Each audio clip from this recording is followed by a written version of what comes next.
An Oscar-nominated filmmaker is sitting on this year's festival jury of this year's Ottawa International Animation Festival. It's a very old story. In Montreal, where I was born. In the apartment across from me lived a family. That night, everything changed. Chris Lavis is the filmmaker behind The Girl Who Cried Pearls, the opening film of this year's festival, attracting animators and industry professionals from around the world. He, along with his partner, were recognized with an Academy Award nomination for Madame Tutley Putley. And Chris Lavis joins me in studio right now. And Chris, I want that movie to go on. I want to just show the whole movie because it's so rich, it's tactile, it's moving, it's beautiful and hauntingly beautiful. And I have the first question for you, Chris. Do you spend a lot of time just sort of daydreaming? No, it's hard work. I wish I spent more time daydreaming. You come up with these wonderful stories. I think, Magic and I have been working together for over 2 decades now, and the key to it is not daydreaming so much as going for beers and talking and hanging out and talking about stories, talking about movies. I think for us it's all about conversation. That's what it is. That's what spurs the creative juices, if you will, by conversing and talking and then getting different ideas. No, I think the key to our whole the key to the whole relationship is that we're friends and love talking about movies. So how was it yesterday when the film premiered at the Ottawa Animation Festival?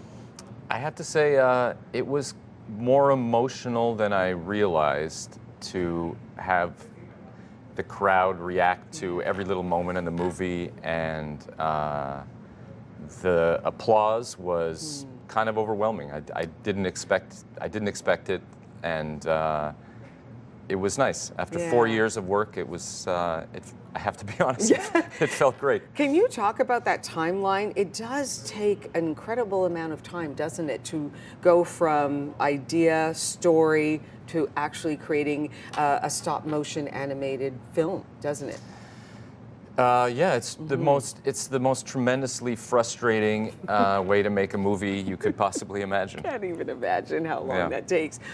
You're on the jury of this year's Ottawa Animation Film Festival. So what are you looking for? You're going to be sitting on the jury there. There's 2 other jury members, and you're watching more films, and it really tests your love of movies to watch 3 in a day, I'll tell you. So I guess you're looking for a combination of an emotional connection to the story, some kind of cinematic innovation, and then it's all about a conversation. See if you agree or not. Yeah, that's true, because you do have the other 2 jurists, so you have to have conversation once again, exactly. Which is so important.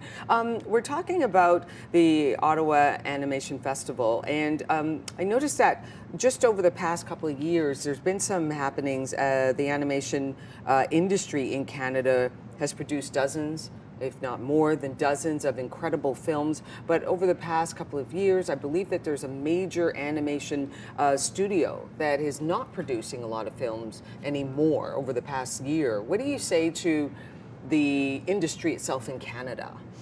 Well, I think you look at, for the industry in Canada, of course, the National Film Board of Canada that produced this film. You have Telefilm has a new innovation for feature films, which has been really successful. There's been a lot of features that have come up. I think the children's industry of animation, which was really one of the strongest things we had in Canada, has had a real rough ride with streaming and just the way children's programming works these days. The future of them, again, I couldn't be less qualified to talk about it, but I think get those streamers to pay up. Yeah, there you go, exactly. What keeps you motivated? What keeps you, apart from those conversations that you have, what keeps you creative and creating more and more? You know, I think our biggest inspiration is a producer coming to us and saying, have you got any ideas? That's the best. That is the best. Chris Lavis, thank you so much. Thank Chris, you. No, thank you so much. Academy Award nominated filmmaker and director. Thank you so much for your time this morning. Appreciate A pleasure. you. Thank you.